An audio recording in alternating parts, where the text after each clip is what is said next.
ਸਤਿ ਸ਼੍ਰੀ ਅਕਾਲ। ਤੁਸੀਂ ਜੁੜੇ ਹੋਏ ਹੋ ਪੰਜਾਬੀ USA ਦੇ ਨਾਲ ਤੇ ਮੈਂ ਹਾਂ ਪ੍ਰਵੀਨ ਸ਼ਰਮਾ ਲੈ ਕੇ ਹਾਜ਼ਰ ਹਾਂ ਪ੍ਰੋਗਰਾਮ ਖਬਰ ਤੇ ਨਜ਼ਰ। ਖਬਰ ਤੇ ਨਜ਼ਰ ਪ੍ਰੋਗਰਾਮ ਦੇ ਵਿੱਚ ਕਈ ਅਹਿਮ ਤੇ ਕਈ ਖਾਸ ਖਬਰਾਂ ਨੂੰ ਲੈ ਕੇ ਚਰਚਾ ਕਰਨ ਦੇ ਲਈ ਜੁੜ ਚੁੱਕੇ ਨੇ ਪੰਜਾਬ ਤੋਂ ਸੀਨੀਅਰ ਪੱਤਰਕਾਰ ਤੇ ਹਰ ਮਸਲੇ ਉੱਤੇ ਬੜੀ ਤਿੱਖੀ ਅੱਖ ਰੱਖਣ ਵਾਲੇ ਤੇ ਗੰਭੀਰ ਟਿੱਪਣੀ ਕਰਨ ਵਾਲੇ ਪੱਤਰਕਾਰ ਦੀਪਕ ਸ਼ਰਮਾ ਚਨਾਰਥਲ ਜੀ। ਸ਼ਰਮਾ ਸਤਿ ਸ਼੍ਰੀ ਅਕਾਲ, ਸਵਾਗਤ ਹੈ ਜੀ ਪੰਜਾਬੀ USA ਤੇ।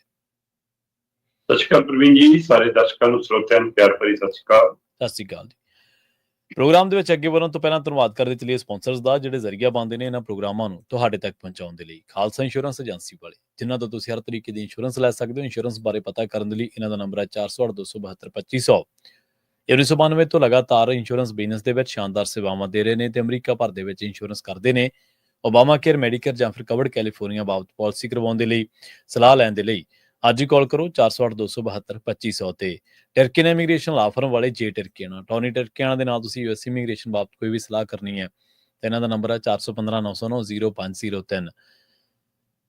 ਸਰਬਜੀਤ ਮਾਫ ਕਰਨਾ ਗੁਰਦੀਪ ਸਿੰਘ ਬਿਰਦੀ ਕਲੋਵਿਸ, ਮਨਦੀਪ ਸਿੰਘ, ਸੰਦੀਪ ਕੌਰ ਸੈਨ ਹੋਜ਼ੇ, ਅਮਰੀਕ ਸਿੰਘ ਅਟਵਾਲ, ਜਰਨੈਲ ਸਿੰਘ ਯੂਬਾ ਸਿਟੀ, ਗੁਰਨਾਮ ਸਿੰਘ ਐਂਟੀਲੋਪ ਤੇ ਜਰਨੈਲ ਸਿੰਘ ਸਿਆਟਲ ਤੋਂ। ਇਹਨਾਂ ਸਾਰੇ ਹੀ ਸਪਾਂਸਰਸ ਦਾ ਬਹੁਤ-ਬਹੁਤ ਧੰਨਵਾਦ। ਤੇ ਜੇਕਰ ਤੁਸੀਂ ਵੀ ਪੰਜਾਬੀ USA ਦੇ ਇਹਨਾਂ ਪ੍ਰੋਗਰਾਮਾਂ ਨੂੰ ਸਪਾਂਸਰ ਕਰਨਾ ਚਾਹੁੰਦੇ ਹੋ ਤਾਂ ਸਟੂਡੀਓ ਦਾ ਨੰਬਰ ਹੈ 408-272-5200। ਅੱਜ ਦਾ ਇਹ ਖਬਰ ਤੇ ਨਜ਼ਰ ਪ੍ਰੋਗਰਾਮ ਸਾਲ 2025 ਦੀ 30 ਜੂਨ ਦਾ ਪ੍ਰੋਗਰਾਮ ਹੈ ਤੇ ਦਿਨ ਅੱਜ ਸੋਮਵਾਰ ਹੈ। ਖਬਰਾਂ ਦੀ ਸ਼ੁਰੂਆਤ ਕਰੀਏ ਪੰਜਾਬ ਦੇ ਸਭ ਤੋਂ ਚਰਚਿਤ ਮਾਮਲੇ ਤੋਂ, ਗੱਲ ਕਰੀਏ ਬਿਕਰਮ ਮਜੀਠੀਆ ਦੀ। ਬਿਕਰਮ ਮਜੀਠੀਆ ਅਕਾਲੀ ਦਲ ਦੀ ਸਿਆਸਤ ਦੇ ਵਿੱਚ ਉਹ ਨਾਮ ਹੈ ਜਿਹਨੇ ਬਹੁਤ ਤੇਜ਼ੀ ਦੇ ਨਾਲ ਸ਼ੋਹਰਤ ਹਾਸਲ ਕੀਤੀ ਤੇ ਬੜੀ ਤੇਜ਼ੀ ਦੇ ਨਾਲ ਉਹ ਅਕਾਲੀ ਦਲ ਦੇ ਸੀਨੀਅਰ ਆਗੂਆਂ ਦੀ ਕਤਾਰ ਦੇ ਵਿੱਚ ਜਾ ਬੈਠਿਆ। ਮਜੀਠੀਆ ਹਮੇਸ਼ਾ ਵਿਰੋਧੀ ਧਿਰਾਂ ਦੇ ਨਿਸ਼ਾਨੇ ਤੇ ਵੀ ਰਿਹਾ ਕਿਉਂਕਿ ਉਹ ਆਪ ਵੀ ਬੜੀ ਹਮਲਾਵਰ ਸ਼ੈਲੀ ਦੇ ਲਈ ਜਾਣਿਆ ਜਾਂਦਾ ਹੈ। ਅੱਜ ਕੱਲ ਵਿਜੀਲੈਂਸ ਕਹਿੰਦੇ ਪਹਾੜਾਂ ਦੀ ਸੈਰ ਕਰਵਾ ਰਹੀ ਹੈ। ਬਿਲਕੁਲ ਪ੍ਰਵੀਨ ਜੀ, ਜਦੋਂ ਵਿਜੀਲੈਂਸ ਦੀ ਟੀਮ ਨੇ ਅੰਮ੍ਰਿਤਸਰ ਜਾ ਕੇ ਬਿਕਰਮ ਮਜੀਠੀਆ ਨੂੰ ਗ੍ਰਿਫਤਾਰ ਕੀਤਾ, ਇੱਕ ਰਾਤ ਪਹਿਲਾਂ ਆਪਣੇ ਦਫ਼ਤਰ 'ਚ ਕਟਾਈ ਜੀ ਤੇ ਫਿਰ ਅਗਲੇ ਦਿਨ ਪੇਸ਼ ਕੀਤਾ ਤੇ 12 ਦਿਨਾਂ ਦਾ ਰਿਮਾਂਡ ਮੰਗਿਆ। ਰਿਮਾਂਡ ਮਿਲਿਆ 7 ਦਿਨਾਂ ਦਾ। ਠੀਕ ਹੈ। ਹੁਣ 2 ਜੁਲਾਈ ਨੂੰ ਪੇਸ਼ ਕਰਨਾ ਤੇ ਇੰਨੇ ਦਿਨ ਹੁਣ ਉੱਥੇ ਬਿਠਾਈ ਰੱਖੋ, ਪੁੱਛਗਿੱਛ ਕਰੀ ਜਾਓ, ਕਿੰਨਾ ਕੁ ਕੀ ਕਰਨਾ ਹੁੰਦਾ। ਜਿਉਂ ਕਹਿੰਦੇ ਸਾਨੂੰ ਕੋਲ ਸਾਰੀ ਜਾਣਕਾਰੀ ਹੈਗੀ, ਕਾਗਜ਼ ਹੈਗੇ, ਪੱਤਰ ਹੈਗੇ, ਕੁਝ ਸਾਰਾ ਕੁਝ ਦਰਜ ਹੈ ਜੀ, ਹੈ ਨਾ।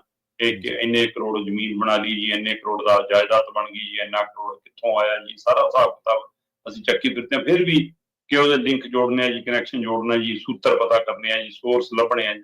ਤੋ ਇਸ ਲਈ ਪੁੱਛਗਿੱਛ ਚਲੋ 2 ਦਿਨ 3 ਦਿਨ ਹੋ ਗਈ। ਸੋ ਅਗਲੇ ਕਹਿੰਦੇ ਚਲੋ ਟੂਰ ਵੀ ਪਾ ਲਓ, ਗਰਮੀ ਗੁਰਮੀ ਬਹੁਤ ਹੈ, ਕਿਹੜਾ ਹੀ ਮਾਰਿਆ ਉਹ ਕਿਤੇ। ਸੋ ਚਲੋ ਅਸਲ ਦੇ ਵਿੱਚ ਦਮ ਇਹ ਭਰਿਆ ਜਾ ਰਿਹਾ ਕਿ ਵਿਜੀਲੈਂਸ ਕਹਿੰਦੀ ਕਿ ਬਿਕਰਮ ਮਜੀਠੀਆ ਦੀਆਂ ਜਿਹੜੀਆਂ ਜਾਇਦਾਦਾਂ ਨੇ, ਜਿਹੜੀ ਉਹਨੇ ਪੈਸਾ ਲਾਇਆ ਹੋਇਆ, ਇਨਵੈਸਟ ਕੀਤਾ ਹੋਇਆ, ਉਹ ਕੋਈ ਕਾਰੋਬਾਰ ਨੇ, ਉਹਦੀ ਕਹਿੰਦੇ ਜੀ ਨਿਸ਼ਾਨਦੇਹੀ ਕਰਨੀ। ਇਸ ਲਈ ਕਾਫਲਾ ਸਵੇਰੇ ਤੜਕੇ ਹੀ ਮਤਲਬ ਮੀਡੀਆ ਮੁਰਲੇ ਗੇਟ ਰਾਹੀਂ ਖੜਾ ਰਿਹਾ ਤੇ ਗੱਡੀਆਂ ਪਿਛਲੇ ਗੇਟ ਰਾਹੀਂ ਨਿਕਲ ਗਈਆਂ ਤੇ ਫਿਰ ਕਹਿੰਦੇ ਜੀ ਪਤਾ ਨਹੀਂ ਲੱਗਿਆ ਕਿੱਥੇ। ਪਰ ਕਿੰਨਾ ਕੁ ਲੁਕੋਗੇ ਅੱਜ ਦੀ ਟੈਕਨੋਲੋਜੀ ਦੇ ਯੁੱਗ 'ਚ, ਦੁਪਹਿਰ ਤੱਕ ਪਤਾ ਲੱਗ ਗੱਡੀਆਂ ਸ਼ਿਮਲੇ ਘੁੰਮ ਰਹੀਆਂ ਨੇ ਜੀ।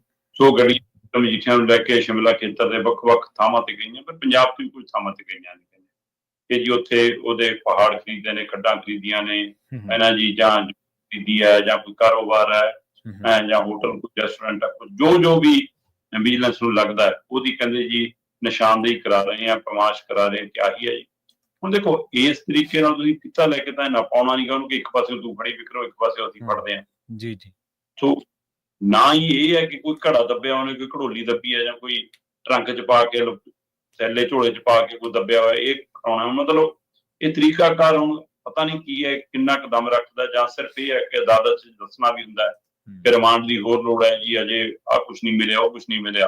ਕਿਉਂਕਿ ਅੱਜ ਸਾਰੀ ਸੈਰ ਕਰਾਉਣ ਤੋਂ ਬਾਅਦ ਵਿਜੀਲੈਂਸ ਦਾ ਜਿਹੜਾ ਬਿਆਨ ਸੀ ਉਹ ਇਹ ਸੀ ਕਿ ਬਿਕਰਮ ਮਜੀਠੀਆ ਜਾਂਚ 'ਚ ਸਹਿਯੋਗ ਨਹੀਂ ਕਰ ਰਿਹਾ।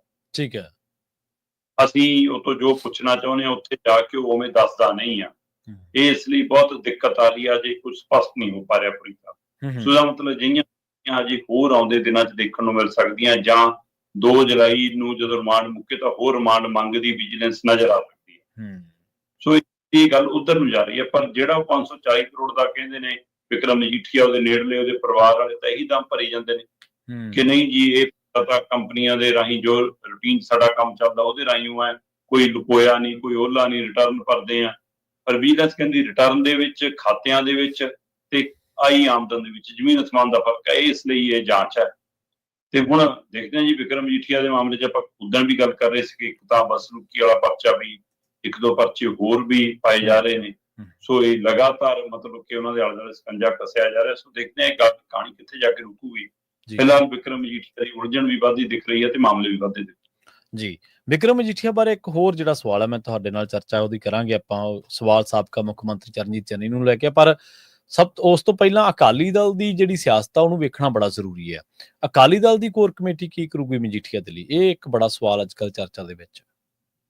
ਦੇਖੋ, ਉਮੀਦ ਕੀਤੀ ਜਾ ਰਹੀ ਸੀ ਕਿ ਸੁਖਬੀਰ ਬਾਦਲ ਜਿਸ ਜੱਦੋ-ਜਹਿਦ ਨਾਲ, ਜਿਸ ਰਾਜਨੀਤਿਕ ਪੈਂਤੜੇਬਾਜ਼ੀ ਨਾਲ ਹਨਾ ਸ਼੍ਰੀ ਅਕਾਲ ਸਾਹਿਬ ਦੇ ਫੈਸਲੇ ਦੇ ਵਿੱਚੋਂ ਅੱਧਾ ਪੌਣਾ ਫੈਸਲਾ ਮੰਨ ਕੇ ਬਾਕੀ ਨੂੰ ਇੱਕ ਸਾਈਡ ਤੇ ਰੱਖ ਕੇ ਜਿਸ ਸ਼ਿੱਦਤ ਦੇ ਨਾਲ ਉਹਨਾਂ ਨੇ ਹਰ ਹਾਲ ਦੇ ਵਿੱਚ ਪ੍ਰਧਾਨਗੀ ਹਾਸਲ ਕੀਤੀ ਹੈ, ਉਹ ਤੋਂ ਬਾਅਦ ਸ਼ਾਇਦ ਅਕਾਲੀ ਸਿਆਸਤ ਦੇ ਵਿੱਚ, ਪੰਜਾਬ ਦੀ ਸਿਆਸਤ ਦੇ ਵਿੱਚ ਬਹੁਤ ਸਰਗਰਮੀ ਨਾਲ ਆਪਣੀ ਕਾਰਜਵਿਧਾ ਕਰਦੇ ਨਜ਼ਰ ਆਉਣ ਤਾਂ ਕਿ ਉਹਦਾ ਉਭਾਰ ਹੋ ਸਕੇ। ਪਰ ਟੀਮ ਬਣਾਉਣ ਨੂੰ 2 ਮਹੀਨੇ ਤੋਂ ਉੱਪਰ ਸਮਾਂ ਲਾਤਾ ਜੀ। ਵਿਸਾਖੀ ਦੇ ਪ੍ਰਧਾਨ ਬਣੇ ਆ ਕੇ ਜੀ, ਹੁਣ ਤੁਸੀਂ ਜਦੋਂ ਜੂਨ ਮੁੱਕ ਗਿਆ ਤਾਂ ਤੁਸੀਂ ਆਪਣੀ ਮਤਲਬ ਉਹ ਵੀ ਵਰਕਿੰਗ ਕਮੇਟੀ ਐਲਾਨੀ, ਕੋਰ ਕਮੇਟੀ ਐਲਾਨੀ, ਵਰਕਿੰਗ ਕਮੇਟੀ ਨਹੀਂ ਐਲਾਨੀ ਅਜੇ ਤੱਕ ਜੀ ਜੀ। ਕੋਰ ਕਮੇਟੀ ਦਾ ਐਲਾਨ ਕੀਤਾ ਜਿਹੜੀ ਸੰਵਿਧਾਨਕ ਤੌਰ ਦੇ ਉੱਤੇ ਕੋਈ ਵਜੂਦ ਵੀ ਨਹੀਂ ਰੱਖਦੀ ਹੈ, ਮਤਲਬ ਐਲਾਨ ਕੀਤਾ। ਚਲੋ ਸਮੁੱਚੇ ਜਥੇਬੰਦਕ ਢਾਂਚੇ ਦਾ ਐਲਾਨ ਕੀਤਾ ਤੇ ਕੁਝ 3-4 ਅਹੁਦੇਦਾਰ ਐਲਾਨ ਤੇ 31 ਮੈਂਬਰੀ ਕੋਰ ਕਮੇਟੀ ਹੋ ਗਈ ਸੀ, ਉਹਦੀ ਪਲੇਠੀ ਬੈਠਕ ਬੁਲਾਈ ਜੀ। ਸੋ ਸੁਖਬੀਰ ਬਾਦਲ ਨੇ ਦੂਜੀ ਵਾਰ ਪ੍ਰਧਾਨ ਬਣਨ ਨਾਲ ਚਾਹੇ ਉਹਦੇ ਹਵਾਲਿਆਂ ਦੇ ਉੱਤੇ, ਉਹਦੇ ਤਰੀਕੇ ਦੇ ਉੱਤੇ ਸਵਾਲ ਖੜਾ ਹੈ। ਸੋ ਕੋਰ ਕਮੇਟੀ ਜਦੋਂ ਬਣਾਈ ਗਈ ਜਾਂ ਬੁਲਾਈ ਗਈ ਬੈਠਕ, ਤਾਂ ਉਹਦੇ ਵਿੱਚ ਇਸ ਕਵੀ ਕਿ ਇਹ ਤੁਰੰਤ ਇਸ ਲਈ ਹੋਇਆ ਕਿ ਵਿਕਰਮ ਮਜੀਠੀਆ ਜਿਵੇਂ ਉਲਝੇ ਨੇ, ਉਹਦੇ ਉੱਤੇ ਹੁਣ ਕੋਈ ਵੱਡੀ ਲੜਾਈ ਵਿੱਢੂਗਾ ਅਕਾਲੀ। ਤੇ ਇੱਕ ਪਾਸੇ ਸ਼੍ਰੋਮਣੀ ਅਕਾਲੀ ਦਲ ਆਪਣੀਆਂ ਬੈਠਕਾਂ ਦੇ ਵਿੱਚ, ਆਪਣੇ ਮੀਡੀਆ ਦੇ ਬਿਆਨਾਂ 'ਚ ਲਗਾਤਾਰ ਸਰਕਾਰ ਤੇ ਹਮਲੇ ਕਰ ਰਿਹਾ ਕਿ ਪੰਜਾਬ ਤੇ ਕੰਟਰੋਲ ਹੋ ਗਿਆ ਜੀ, ਦਿੱਲੀ ਵਾਲਿਆਂ ਦਾ ਕਬਜ਼ਾ ਹੋ ਗਿਆ ਜੀ, ਇਹ ਚਲਾਉਂਦੇ ਨੇ ਜੀ। ਇਹੀ ਸ਼ੈਲੀ ਕੱਲ੍ਹ ਸੁਨੀਲ ਜਾਖੜ ਦੀ ਵੀ ਸੀ, ਠੀਕ ਹੈ, ਵਿਜੇ ਰੂਪਾਣੀ ਵਾਲੇ ਮਾਮਲੇ ਤੇ, ਕਿ ਉਹਨਾਂ ਦੇ ਦੇਹਾਂਤ ਤੋਂ ਬਾਅਦ ਪੰਜਾਬ ਬੀਜੇਪੀ ਨੇ ਉਹਨਾਂ ਨੂੰ ਕੱਲ੍ਹ ਸ਼ਰਧਾਂਜਲੀ ਦਿੱਤੀ, ਕਿਉਂਕਿ ਪੰਜਾਬ ਮਾਮਲੇ ਦੇ ਇੰਚਾਰਜ ਵੀ ਸੀ। ਚੰਡੀਗੜ੍ਹ 'ਚ ਵੱਡਾ ਇਕੱਠ ਕੀਤਾ ਬੀਜੇਪੀ ਨੇ ਤੇ ਉੱਥੇ ਬਕਾਇਦਾ ਤੌਰ ਤੇ ਸੁਨੀਲ ਜਾਖੜ ਵੀ ਗੱਲ ਕਰ ਰਹੇ ਸੀ ਕਿ ਜੀ ਕੇਜਰੀਵਾਲ ਦਾ ਬੈਂਕ ਬਣ ਗਿਆ ਪੰਜਾਬ, ਇਹ 'ਚੋਂ ਖਾਤੇ 'ਚੋਂ ਪੈਸੇ ਹੀ ਕੱਢੀ ਜਾਂਦੇ ਨੇ, ਇੱਥੋਂ ਇਹਦਾ ਲੁੱਟੀ ਜਾਂਦੇ ਨੇ ਪੰਜਾਬ ਨੂੰ, ਹੈ ਨਾ, ਦਿੱਲੀ ਦੇ। ਇਹੀ ਸ਼ੈਲੀ, ਇਹੀ ਬੋਲ ਲਗਭਗ ਕੱਲ ਸ਼੍ਰੋਮਣੀ ਅਕਾਲੀ ਦਲ ਦੇ ਵੀ ਸੀ ਜੀ ਕਿ ਜੀ ਦਿੱਲੀ ਵਾਲੀ ਟੀਮ ਦਾ ਕਬਜ਼ਾ ਹੈ, ਇਹ ਕੰਟਰੋਲ ਹੈ, ਛਡਾਉਣਾ ਪਊਗਾ। ਉਹ ਇੱਥੋਂ ਤੱਕ ਵੀ ਕਿਹਾ ਉਹਨਾਂ ਨੇ ਕਿ ਇਹ ਐਮਰਜੈਂਸੀ ਵਰਗੇ ਹਾਲਾਤ। ਕੋਰ ਕਮੇਟੀ ਦੀ ਬੈਠਕ ਤੋਂ ਬਾਅਦ ਦਲਜੀਤ ਚੀਮਾ ਹੋਰਾਂ ਦੀ ਪ੍ਰੈਸ ਕਾਨਫਰੰਸ ਦੇ ਵਿੱਚ ਇਹ ਗੱਲ ਕਹੀ ਗਈ ਕਿ ਪੰਜਾਬ 'ਚ ਮੁੜ ਕੇ ਐਮਰਜੈਂਸੀ ਵਰਗੇ ਹਾਲਾਤ ਬਣ ਗਏ। ਤੇ ਜਦੋਂ ਵਿਕਰਮ ਮਜੀਠੀਆ ਨਾਲ ਸੰਬੰਧਿਤ ਸਵਾਲ ਆ ਗਏ ਤਾਂ ਜੀ ਅਸੀਂ ਕਾਨੂੰਨੀ ਲੜਾਈ ਲੜਨ ਲਈ ਤਿਆਰ ਹਾਂ, ਅਸੀਂ ਧਰਾਤਲ ਤੇ ਕੱਢਾਂਗੇ, ਜਲਦੀ ਤੱਥਾਂ ਦੇ ਆਧਾਰ ਦੇ ਉੱਤੇ ਇੱਕ ਵੱਡੀ ਪ੍ਰੈਸ ਕਾਨਫਰੰਸ ਲੈ ਕੇ ਆਵਾਂਗੇ, ਸਭ ਕੁਝ ਦੱਸਾਂਗੇ। ਇਹਦਾ ਮਤਲਬ ਕੋਰ ਕਮੇਟੀ ਜਿਹੜੀ 3-4 ਘੰਟੇ ਚੱਲੀ, 2 ਵਜੇ ਸ਼ੁਰੂ ਹੋਣੀ, 6-6:30 ਜਾ ਕੇ ਮੁੱਕੀ, 4 ਘੰਟੇ ਤੋਂ ਕਰੀਬ ਉਹਦੇ ਨੇੜੇ ਤੇੜੇ ਇਹ ਕੋਰ ਕਮੇਟੀ ਦੀ ਬੈਠਕ ਚੱਲੀ। ਉਹਦੇ ਵਿੱਚ ਕੋਈ ਰਣਨੀਤੀ ਹੋਈ ਨਹੀਂ ਬਣੀ ਕਿ ਆਪਾਂ ਇਹ ਲੜਾਈ ਲੜਨੀ ਕਿਵੇਂ ਹੈ। ਇਹ ਲੜਾਈ ਦਾ ਸੇਖ ਆਪਣੇ ਤੱਕ ਵੀ ਆ ਸਕਦਾ। ਸੁਖਬੀਰ ਬਾਦਲ ਦੀ ਜ਼ਿਕਰ ਵੀ ਚੱਲੀ ਜਾਂਦੇ ਨੇ, ਆਮ ਆਦਮੀ ਪਾਰਟੀ ਦੇ ਦੂਜੀ ਤੀਜੀ ਕਿਤਾਬ ਦੇ ਲੀਡਰ ਮੀਡੀਆ ਚ ਆ ਕੇ ਕਹਿਣ ਲੱਗੇ ਸੁਖਬੀਰ ਬਾਦਲ ਵੀ ਤਿਆਰੀ ਰੱਖੇ, ਉਹਦੀ ਵੀ ਵਾਰੀ ਆਊਗੀ।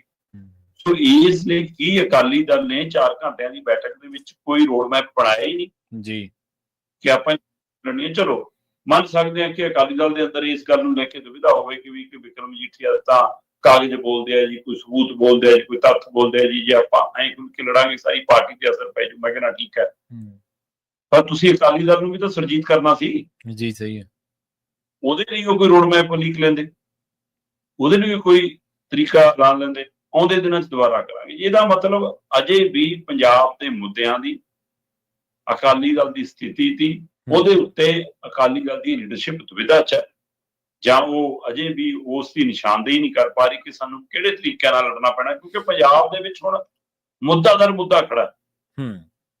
ਸਾਰੀਆਂ ਰਾਜਨੀਤਿਕ ਧਿਰਾਂ ਆਪਣੇ ਆਪ ਨੂੰ ਕੇਂਦਰ 'ਚ ਰੱਖ ਕੇ ਉਹਨਾਂ ਕੁ ਬਿਆਨ ਦਾਗਦੀਆਂ, ਉਹਨਾਂ ਕੁ ਟਵੀਟ ਕਰਦੀਆਂ, ਉਹਨਾਂ ਕੁ ਲੜਾਈ ਲੜਦੀਆਂ, ਬਸ ਕੋਈ ਮਸਲਾ ਹੋਵੇ ਜਿਹੜਾ ਤੁਰੰਤ ਦੀ ਘਟਨਾ ਹੈ। ਵਿਕਰਮ ਮਜੀਠੀਆ ਦੀ ਗ੍ਰਿਫਤਾਰੀ ਤੇ ਆਹ ਬੋਲਣਾ, ਇਹਦੇ ਤੇ ਆਹ ਬੋਲਣਾ, ਉਹਨੇ ਆਹ ਬੋਲਿਆ, ਮੈਂ ਆਹ ਬੋਲਣਾ। ਪੰਜਾਬ ਦੇ ਮੁੱਦਿਆਂ ਨੂੰ ਐਡਰੈਸ ਹੀ ਨਹੀਂ ਕਰਨਾ ਚਾਹੁੰਦੀ ਕੋਈ ਧਿਰ। ਉਹਨੂੰ ਲੱਗਦਾ ਕਿ ਅਸੀਂ ਆਪਣੇ ਗੱਲ ਨਾ ਪਾ ਲਈਏ, ਮੁੱਦੇ ਹੱਲ ਨਹੀਂ ਸਭ ਤੋਂ ਹੋਣੇ। ਇਹਦਾ ਮਤਲਬ ਤੁਸੀਂ ਕਰਨ ਦੇ ਸਮਰੱਥ ਨਹੀਂ ਹੋ। ਜੀ ਜੀ ਬਿਲਕੁਲ। ਫਿਰ ਜੇ ਸਮਰੱਥ ਨਹੀਂ ਤੇ ਰਾਜਨੀਤੀ ਛੱਡ ਕੇ ਘਰੇ ਬਹਿ ਜਾਓ।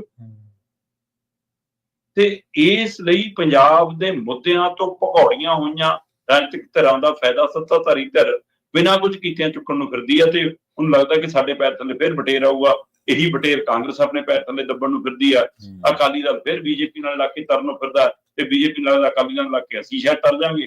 ਸੋ ਪਤਾ ਨਹੀਂ ਕੌਣ ਲੋਹਾ ਕੌਣ ਲੱਕੜ, ਦੋਵੇਂ ਤਰਨ ਨੂੰ ਫਿਰਦੇ ਨੇ, ਪਰ ਪੰਜਾਬ ਦੇ ਮੁੱਦਿਆਂ ਤੇ ਕੋਈ ਵੀ ਗੰਭੀਰ ਨਹੀਂ ਜੀ। ਅਕਾਲੀ ਦਲ ਜੇਕਰ ਪਹਿਲਾਂ ਵਾਲੇ ਆਪਣੇ ਜਲਵੇ ਜੁੰਬਸ਼ ਦੇ ਵਿੱਚ ਹੁੰਦਾ ਤਾਂ ਸ਼ਾਇਦ ਹੁਣ ਨੂੰ ਸਾਰੇ ਪੰਜਾਬ ਦੀਆਂ ਸੜਕਾਂ ਬੰਦ ਹੋ ਜਾਣੀਆਂ ਸੀ, ਪਰ ਕਿਉਂਕਿ ਕਾਡਰ ਨਾਲ ਨਹੀਂ ਗਾ, ਕਿਉਂਕਿ ਲੋਕ ਨਾਲ ਉਸ ਤਰੀਕੇ ਦੇ ਨਾਲ ਤੁਰ ਨਹੀਂ ਰਹੇ, ਨਾ ਸਿਰਫ ਅਕਾਲੀ ਦਲ ਨਾਲ, ਕਾਂਗਰਸੀ ਲੀਡਰ ਵੀ ਜੇ ਅੱਜ ਕਹਿਣ ਅਸੀਂ ਕੋਈ ਬਹੁਤ ਵੱਡਾ ਜਨ ਅੰਦੋਲਨ ਵਿੱਢ ਦਿਆਂਗੇ, ਉਹਨਾਂ ਨੂੰ ਸੰਘਰਸ਼ ਕਰਨਾ ਪਊਗਾ। ਤੇ ਇਸੇ ਕਰਕੇ ਸ਼ਾਇਦ ਇਹਨਾਂ ਦਾ ਲਾਹਾ ਸਾਰੀਆਂ ਚੀਜ਼ਾਂ ਦਾ, ਜਿਵੇਂ ਆਪਾਂ ਜ਼ਿਮਨੀ ਚੋਣ 'ਚ ਹੀ ਦੇਖਿਆ, ਤੁਸੀਂ ਅਕਸਰ ਹੀ ਕਹਿਣੇ ਹੁੰਦੇ ਹੋ ਕਿ ਲੋਕ ਇਸ ਕਰਕੇ ਨਹੀਂ ਆਮ ਆਦਮੀ ਪਾਰਟੀ ਨੂੰ ਵੋਟ ਪਾ ਰਹੇ ਕਿ ਉਹਨਾਂ ਨੂੰ ਇਹਦੀਆਂ ਪਾਲਿਸੀਆਂ ਚੰਗੀਆਂ ਲੱਗਦੀਆਂ ਨੇ, ਬਲਕਿ ਇਸ ਕਰਕੇ ਕਿ ਉਹ ਦੂਜੀਆਂ ਧਿਰਾਂ ਤੋਂ ਵੀ ਨਿਰਾਸ਼ ਨੇ, ਉਹਨਾਂ ਦੇ ਵਿਰੋਧ ਦੀ ਵੋਟ ਵੀ ਪੈਂਦੀ ਇਹਨਾਂ ਨੂੰ। ਜੀ। ਸਾਬਕਾ ਮੁੱਖ ਮੰਤਰੀ ਚਰਨਜੀਤ ਚੰਨੀ, ਉਹਨਾਂ ਨੇ ਮਜੀਠੀਆ ਦੀ ਗ੍ਰਿਫਤਾਰੀ ਦੇ ਤਰੀਕਾਕਾਰ ਦਾ ਤਾਂ ਵਿਰੋਧ ਕੀਤਾ ਸੀਗਾ, ਬਾਅਦ ਦੇ ਵਿੱਚ ਚਲੋ ਸੋਸ਼ਲ ਮੀਡੀਆ ਦੇ ਉੱਤੇ ਉਹਨਾਂ ਨੂੰ ਆਲੋਚਨਾ ਵੀ ਝੱਲਣੀ ਪਈ ਕਾਫੀ, ਪਰ ਬਾਅਦ ਦੇ ਵਿੱਚ ਹੁਣ ਕਹਿੰਦੇ ਵੀ ਜੇ ਮਜੀਠੀਆ ਦੇ ਖਿਲਾਫ ਬਿਆਨ ਚਾਹੀਦੇ ਨੇ ਤਾਂ ਮੈਂ ਬਿਆਨ ਦੇਣ ਦੇ ਲਈ ਵੀ ਤਿਆਰ ਹਾਂ। ਮੇਰੇ ਕਾਰਜਕਾਲ ਦੇ ਦਰਮਿਆਨ ਪਰਚਾ ਵੀ ਦਰਜ ਹੋਇਆ ਸੀ ਮਜੀਠੀਆ ਤੇ ਸ਼ਾਇਦ ਹਿਰਾਸਤ ਦੇ ਵਿੱਚ ਵੀ ਲਏ ਗਏ ਸੀਗੇ। ਪ੍ਰਵੀਨ ਜੀ, ਚਰਨਜੀਤ ਚੰਨੀ ਨਾ ਪੰਜਾਬ ਦੀ ਸਿਆਸਤ 'ਚ ਹੁਣ ਬਿਆਨਕ ਤੌਰ ਦੇ ਉੱਤੇ, ਬਿਆਨ ਦੇਣ ਦੇ ਤੌਰ ਦੇ ਉੱਤੇ, ਟਿੱਪਣੀ ਕਰਨ ਦੇ ਤੌਰ ਦੇ ਉੱਤੇ ਰਾਜਨੀਤਿਕ ਲੀਡਰਾਂ ਚੋਂ ਸਭ ਤੋਂ ਮੁੱਢਲੀ ਕਤਾਰਾਂ 'ਚ ਆਉਂਦੇ। ਜਿਵੇਂ ਬਿਕਰਮ ਮਜੀਠੀਆ ਤੇ ਹਮਲੇ ਕਰਦੇ ਸੀ, ਉਵੇਂ ਚਰਨਜੀਤ ਚੰਨੀ ਦੀ ਗੱਲ ਵੀ ਕਾਫੀ ਸੁਣੀ ਤਾਂ ਜਾਂਦੀ। ਬਿਲਕੁਲ ਜੀ, ਬਿਲਕੁਲ। ਕਵਰੇਜ ਕਾਂਗਰਸ ਰਹਿ ਕੇ ਵੀ ਆਪਣੀ ਸਿਆਸਤ ਨੂੰ ਕੇਂਦਰ 'ਚ ਰੱਖਣ ਦੀ ਮਹਾਰਤ ਰੱਖਦੇ, ਉਹਨਾਂ ਨੂੰ ਸੱਤਾ ਦੇ ਕੇਂਦਰ ਬਿੰਦੂਆਂ 'ਚ ਕਿਵੇਂ ਰਹਿਣਾ ਇਹ ਆਉਂਦਾ ਜੀ, ਤੇ ਉਹ ਅਗਲੀ ਦੌੜ ਦੇ ਵਿੱਚ ਵੀ ਬਣੇ ਰਹਿਣ ਦੇ ਲਈ ਪੂਰੀ ਤਨਦੇਹੀ ਨਾਲ ਲੱਗੇ ਨੇ ਕਿ ਅਗਲੀ ਵਾਰ ਕਾਂਗਰਸ ਵੱਲੋਂ ਸੀਐਮ ਦੇ ਚਿਹਰੇ ਵਜੋਂ ਵੀ ਮੈਂ ਸਾਹਮਣੇ ਰਹਿਣਾ। ਬਿਕਰਮ ਮਜੀਠੀਆ ਵਾਲੇ ਮਾਮਲੇ ਦੇ ਵਿੱਚ ਜੇ ਉਹਨਾਂ ਨੇ ਬਿਆਨ ਦਿੱਤਾ ਤਾਂ ਉਹਦੇ ਕੋਈ ਮਾਇਨੇ ਹੋਣਗੇ। ਜੇ ਉਹਨਾਂ ਨੇ ਅੱਜ ਇਹ ਕਿ ਵੀ ਮੈਂ ਇਹਦੇ ਖਿਲਾਫ ਬਿਆਨ ਦੇਣ ਲਈ ਤਿਆਰ ਹਾਂ, ਮੇਰੇ ਕੋਲ ਵੀ ਬਹੁਤ ਜਾਣਕਾਰੀ ਹੈ, ਜੇ ਮੇਰੀਆਂ ਸੇਵਾਵਾਂ ਚਾਹੀਦੀਆਂ ਮੈਂ ਵੀ ਆ ਜਾਊਂਗਾ, ਪਰ ਨਾਲ ਉਹ ਸ਼ਰਤ ਵੀ ਲਾ ਰਹੇ ਕਿ ਮਾਮਲਾ ਫਿਰ ਖੋਲੋ ਮੇਰੇ ਵਾਲਾ ਜਦੋਂ ਮੈਂ ਪਾਇਆ ਸੀ, ਜਿਹੜਾ ਮੇਰੇ ਸਾਹਮਣੇ ਮਾਮਲਾ ਦਰਜ ਹੋਇਆ ਸੀ ਉਹ ਕਿੱਥੇ ਹੈ? ਤੁਸੀਂ ਤਾਂ ਮਾਮਲਾ ਜਿਹਦਾ ਜੇ ਉਸ ਡਰੱਗ ਨਾਲ ਜਾਂ ਉਸ ਨਾਲ ਕਨੈਕਸ਼ਨ ਹੀ ਜੁੜਦਾ, ਤਾਂ ਜਦੋਂ ਕਿ ਰਾਜਨੀਤਿਕ ਬਿਆਨਬਾਜ਼ੀ ਸੱਤਾਧਾਰੀ ਧਿਰ ਦੀ ਲਗਾਤਾਰ ਇਹੀ ਚੱਲਦੀ ਹੈ ਕਿ ਲਓ ਜੀ ਇਹ ਪੈਸਾ ਜੀ ਡਰੱਗ ਤੋਂ ਕਮਾਇਆ, ਹੋ ਸਕਦਾ ਕੱਲ ਨੂੰ ਜਾ ਕੇ ਜੋੜ ਵੀ ਲੈਣਗੇ ਕਿਤੇ, ਹੋ ਸਕਦਾ ਜੁੜ ਵੀ ਜਾਵੇ, ਇਹੋ ਜਿਹੀ ਸਾਰੀਆਂ ਧਿਰਾਂ ਸਾਹਮਣੇ ਆ ਰਹੀਆਂ ਬਿਆਨ ਦੇਣ ਲਈ, ਉਹਦੇ ਨਾਲ ਕੋਈ ਗੱਲ ਵੀ ਬਣ ਜਾਵੇ। ਪਰ ਚਰਨਜੀਤ ਚੰਨੀ ਜਿਸ ਤਰ੍ਹਾਂ ਹੁਣ ਸਾਹਮਣੇ ਆਏ ਨੇ, ਉਹਦੇ ਦੋਹਰੇ ਹੱਥ ਲਏ ਜਾ ਰਹੇ। ਤੁਸੀਂ ਦੁਰਸਤ ਫਰਮਾਇਆ ਕਿ ਚਰਨਜੀਤ ਚੰਨੀ ਉਹਨਾਂ ਲੀਡਰਾਂ 'ਚ ਸੀਗੇ ਜਿਨ੍ਹਾਂ ਨੇ ਬਿਕਰਮ ਮਜੀਠੀਆ ਦੀ ਗ੍ਰਿਫਤਾਰੀ ਦੇ ਉੱਤੇ ਸਵਾਲ ਖੜਾ ਕੀਤਾ ਸੀ ਕਿ ਤਰੀਕਾਕਾਰ ਸਹੀ ਨਹੀਂ, ਤੇ ਚੰਨੀ ਉਹਨਾਂ ਨੇ ਕਿਹਾ ਵੀ ਕਿਹਾ ਸੀ ਉਹਦੇ ਤਰੀਕੇ ਦੇ ਸਵਾਲ ਖੜੇ ਕਰ ਰਹੇ ਹਾਂ, ਅਸੀਂ ਕਿਉਂ ਫੜਿਆ ਇਹਦੇ ਤੇ ਸਵਾਲ ਨਹੀਂ ਗਾ, ਤਰੀਕਾ ਸਹੀ ਨਹੀਂ ਗਾ ਜੀ। ਇਸ ਤਰੀਕਾਕਾਰ ਦੇ ਹਵਾਲੇ ਨਾਲ ਚੰਨੀ ਹੋਰਾਂ ਦੀ, ਜਿਵੇਂ ਆਮ ਆਦਮੀ ਪਾਰਟੀ ਦੇ ਲੀਡਰਾਂ ਨੇ ਮੀਡੀਆ 'ਚ ਬਿਆਨ ਦੇ ਜੀ ਪਹਿਲਾਂ ਤਾਂ ਕਹਿੰਦੇ ਸੀ ਬੜਿਆਂ ਨੂੰ ਫੜਦੇ ਨੂੰ ਫੜ ਲਏ, ਫਿਰ ਉਸੇ ਦੇ ਵਿੱਚ ਚਰਨਜੀਤ ਚੰਨੀ ਨੇ ਇਹ ਵੀ ਕਿਹਾ ਸੀਗਾ ਕਿ ਵੀ ਮੇਰੀ ਤੇ ਪ੍ਰਗਟ ਦੀ ਫਾਈਲ ਵੀ ਤਿਆਰ ਹੈ। ਆਪਾਂ ਪ੍ਰਗਟ ਦਾ ਜ਼ਿਕਰ 2 ਦਿਨ ਪਹਿਲਾਂ ਕਰ ਚੁੱਕੇ ਸੀ, ਬਾਅਦ ਚੰਨੀ ਹੋਰੀ ਸਾਹਮਣੇ ਆਏ ਕਿ ਮੇਰੀ ਤੇ ਪ੍ਰਗਟ ਫਾਈਲ ਵੀ ਤਿਆਰ ਹੈ। ਹੁਣ ਕੀ ਇਸ ਪੈਂਤੜੇਬਾਜ਼ੀ ਚੋਂ, ਰਾਜਨੀਤਿਕ ਪੈਂਤੜੇਬਾਜ਼ੀ ਚੋਂ ਬਿਆਨ ਚੰਨੀ ਦਾ ਕਿ ਮੈਂ ਵੀ ਗਵਾਹੀ ਦੇਣ ਨੂੰ ਤਿਆਰ ਹਾਂ, ਜਿਵੇਂ ਗਵਾਹ ਬਣ ਕੇ ਬਚਣ ਵਾਲਾ ਫਾਰਮੂਲਾ ਹੁੰਦਾ, ਉਹ ਰਾਹ ਕਿ ਵੀ ਜੀ ਮੇਰੀ ਫਾਈਲ ਰਹਿਣ ਦੋ, ਮੈਂ ਇੱਧਰ ਆਉਣ ਲਈ ਤਿਆਰ ਹਾਂ, ਜਾਂ ਉਹ ਸਰਕਾਰ ਨੂੰ ਘੇਰ ਰਹੇ ਨੇ, ਸਿਆਸਤ ਸੱਤਾਧਾਰੀ ਧਿਰ ਦੀ ਸਿਆਸਤ ਨੂੰ ਘੇਰ ਰਹੇ ਨੇ, ਕਿਹਾ ਕੀ ਆ ਲੋਕਾਂ ਨੂੰ ਡਰੱਗ ਵਾਲਾ ਮਸਲਾ ਦਿਖਾ ਰਹੇ ਹੋ ਤੇ ਉਸ ਮਸਲੇ ਤੁਸੀਂ ਆ ਨਹੀਂ ਰਹੇ ਹੋ, ਪਰਚਾ ਤੁਸੀਂ ਪਾਇਆ ਹੋਇਆ, ਉਹਦੇ 'ਚ ਤੁਸੀਂ 4-4 5-5 ਸਿੱਟ ਬਣਾ ਕੇ ਕੋਈ ਚਲਾਨ ਨਹੀਂ ਪੇਸ਼ ਕਰ ਸਕਦੇ, ਉੱਥੇ ਆ ਜਾਓ ਫਿਰ। ਤੋ ਇਸ ਲਈ ਇਹ ਉਹਨਾਂ ਦੀ ਮੌਕੇ ਦੀ ਰਾਜਨੀਤੀ ਦੀ ਜੋ ਚਾਲ ਹੈ, ਉਹੀ ਬਖੂਬੀ ਜਾਣਦੇ ਨੇ ਕਿ ਉਹਨਾਂ ਨੇ ਕਿਹੜੇ ਦਾਅ ਚੋਂ ਖੇਡੀ ਆ, ਪਰ ਉਹ ਚਰਚਾ 'ਚ ਫੇਰ ਆ ਗਏ। ਵੈਸੇ ਤਾਂ ਲਾਈਨ ਲੰਬੀ ਹੁੰਦੀ ਜਾ ਰਹੀ ਹੈ ਬਿਕਰਮ ਮਜੀਠੀਆ ਖਿਲਾਫ ਗਵਾਹੀ ਦੇਣ ਵਾਲਿਆਂ ਦੀ। ਠੀਕ ਆ, ਪਹਿਲਾਂ ਸਾਬਕਾ ਡੀਜੀਪੀ ਸਿਧਾਰਥ ਚਟੋਪਾਧਿਆਏ, ਫਿਰ ਸਾਬਕਾ ਡਿਪਟੀ ਡਾਇਰੈਕਟਰ ਨਿਰੰਜਨ ਸਿੰਘ, ਹੈ ਨਾ, ਅਕਾਲੀ ਦਲ ਦੇ ਵਿੱਚ ਹੀ ਇਹਨਾਂ ਦੇ ਸਾਥੀ ਰਹੇ ਪੁਰਾਣੇ ਆਪਣਾ ਅਜਨਾਲਾ ਹੋਰਾਂ ਦਾ ਮੁੰਡਾ, ਉਹ ਤਾਂ ਕਹਿੰਦਾ ਜੀ ਮੈਨੂੰ ਮਿਲਾਇਆ ਸੀ ਜਿਹਨਾਂ ਨੇ ਬਿਕਰਮ ਮਜੀਠੀਆ ਡਰੱਗ ਤਸਕਰ ਨਾਲ, ਮੈਨੂੰ ਕਹਿੰਦੇ ਸੀ ਆਪਣੇ ਜਿਗਰੀ ਯਾਰ ਨੇ ਜੀ, ਮੈਂ ਬਾਦਲ ਸਾਹਿਬ ਨੂੰ ਵੀ ਚਿੱਠੀ ਲਿਖੀ ਸੀ, ਮੈਂ ਤਾਂ ਉੱਥੇ ਚਿੱਠੀ ਵਾਲੇ ਬਿਆਨ ਤੇ ਖੜਾ ਜੀ, ਜਦ ਜਾਂਚ ਜਾਂ ਰੁਕੀ ਕਿਉਂ ਰੁਕੀ ਜੀ, ਪਤਾ ਕਰੋ ਜੀ ਕਿ ਸੁਖਬੀਰ ਤੱਕ ਸੇਕ ਜਾਂਦਾ ਸੀ ਜਾਂ ਕੀ ਸੀ ਜੀ। ਇਹ ਚਰਚਾਵਾਂ ਫਿਰ ਉਹਨਾਂ ਨੇ ਖੜੀਆਂ ਕਰਤੀਆਂ। ਹੋਰ ਛੱਡੋ, ਬਿਕਰਮ ਮਜੀਠੀਆ ਹੋਰਾਂ ਦੇ ਨੱਕ ਦਾ ਬਾਲ ਰਿਹਾ, ਉਹਨਾਂ ਦੇ ਨਾਲ ਪੀਏ ਬਣ ਕੇ ਤਨਵੀਰ ਸਿੰਘ ਜਿਹੜਾ ਵਿਚਰਦਾ ਰਿਹਾ, ਉਹ ਬਿਆਨ ਦਰਜ ਆ ਗਿਆ ਜੀ, ਹੈ ਨਾ। ਫਿਰ 2 ਬੰਦੇ ਖੁਦ ਇਹਨਾਂ ਨੇ, ਮਤਲਬ ਕਿ ਬਿੱਟੂ ਔਲਖ ਤੇ ਜਗਜੀਤ ਚਾਹਲ, ਉਹ ਇਹਨਾਂ ਨੇ ਜੀ ਉਹ ਕਹਿੰਦੀ ਜੀ ਉਹਨਾਂ ਦਾ ਕਨੈਕਸ਼ਨ ਡਰੱਗ ਨਾਲ ਜੁੜਦਾ ਜੀ, ਉਹਨਾਂ ਦਾ ਰਿਹਾ ਜੀ, ਇਹ ਰਿਹਾ। ਉਹ ਕਹਿੰਦੇ ਵੀ ਸਾਨੂੰ ਚਾਹੇ ਚੌਂਕ 'ਚ ਕੱਢ ਕੇ ਫਾ ਦੇ ਦਿਓ, ਸਾਡਾ ਕੋਈ ਇਹਦਾ ਸੰਬੰਧ ਨਹੀਂ ਆ, ਅਸੀਂ ਆਪਣੇ ਬਿਆਨ ਦੱਸਦੇ ਆ, ਤੇ ਜੇ ਐਂ ਪੁੱਛਗਿੱਛ ਕਰਨੀ ਉਹ ਕਹਿੰਦੇ ਪੁਲਿਸ ਅਧਿਕਾਰੀ ਜਿਹੜੇ ਹਰਦਿਆਲ ਸਿੰਘ ਨੇ ਮਾਨ, ਉਹਨਾਂ ਨਾਲ ਕਿੱਥੋਂ ਤੱਕ ਕਿਉਂ ਨਹੀਂ ਜਾਂਦੇ। ਇਸ ਲਈ ਬਿਆਨ ਦੇਣ ਵਾਲਿਆਂ ਦੀ ਕਤਾਰ ਵੀ ਲੰਬੀ ਹੋ ਰਹੀ ਹੈ ਜੀ, ਇਹਦੇ ਨਾਲ ਦੀ ਘੇਰਾਬੰਦੀ ਵੀ ਮਜ਼ਬੂਤ ਹੋ ਰਹੀ ਹੈ, ਉਹਨਾਂ ਦੀਆਂ ਮੁਸ਼ਕਲਾਂ ਵੀ ਵੱਧ ਰਹੀਆਂ। ਕੇਸ ਆਪਾਂ ਉਦੋਂ ਗੱਲ ਕਰ ਰਹੇ ਸੀ, ਇੱਕ ਬਦਸਲੂਕੀ ਵਾਲਾ, ਇੱਕ ਮੈਨੂੰ ਪਤਾ ਲੱਗ ਰਿਹਾ ਕੇਸ ਹੋਰ ਪਾਉਣ ਦੀ ਤਿਆਰੀ ਹੋ ਰਹੀ ਹੈ ਜੀ। ਸੋ ਇੱਕ ਦੋ ਥਾਵਾਂ ਤੇ ਹੋ ਸਕਦਾ ਹੋਰ ਅੱਜ ਕੱਲ੍ਹ 'ਚ ਲੈ ਕੇ ਵੀ ਜਾਣ। ਸੋ ਇਹ ਸਭ ਦੇ ਵਿੱਚ ਹੋਰਾਂ ਦਾ ਇਹ ਕਹਿਣਾ ਕਿ ਕੇਸ ਉਹ ਖੋਲ ਲਓ, ਮੈਂ ਬਿਆਨ ਦੇਣ ਲਈ ਤਿਆਰ ਹਾਂ, ਉਹਦੇ ਉੱਤੇ ਮੇਰੇ ਕੋਲ ਵੀ ਜਾਣਕਾਰੀ ਆ। ਸੋ ਮੈਨੂੰ ਲੱਗਦਾ ਕਿ ਉਹ ਇਹਦੇ ਨਾਲ ਸੱਤਾਧਾਰੀ ਧਿਰ ਨੂੰ ਵੀ ਘੇਰ ਰਹੇ ਨੇ ਕਿ ਵੀ ਇਹੋ ਜਿਹੀਆਂ ਗੱਲਾਂ ਦਾ ਸੱਤਾਧਾਰੀ ਧਿਰ ਵਿਜੇ ਸਿੰਗਲਾ ਦੇ ਮਾਮਲੇ 'ਚ ਵੀ ਕਹਿੰਦੀਆਂ ਸੀ, ਹੁਣ ਉੱਥੇ ਕਲੋਜ਼ਰ ਰਿਪੋਰਟ ਦਾਖਲ ਮੁੱਖ ਮੰਤਰੀ ਕਹਿੰਦੇ ਸੀ ਮੇਰੇ ਕੋਲ ਮੰਨ ਗਿਆ, ਉਹਨੂੰ ਮਿਲ ਰਹੀਆਂ ਨੇ।